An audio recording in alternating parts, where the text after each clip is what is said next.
अंगुली के खुनमा निखार चिट्ठिया, लिखी अंगुली के खुनमा निखार चिट्ठिया, माई सही के तर से तोहार बिटिया, माई सही के तर से तोहार बिटिया। लिखी अंगुली के खुनवा निकार चिट्ठिया, लिखी अंगुली के खुनवा निकार चिट्ठिया, हे पापा माई बिना तरसे तुहार बिटिया, हे पापा माई बिना तरसे तुहार बिटिया, पापा खून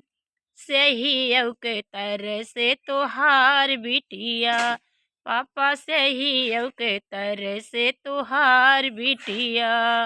तुहार बिटिया हो तुहार बिटिया, पापा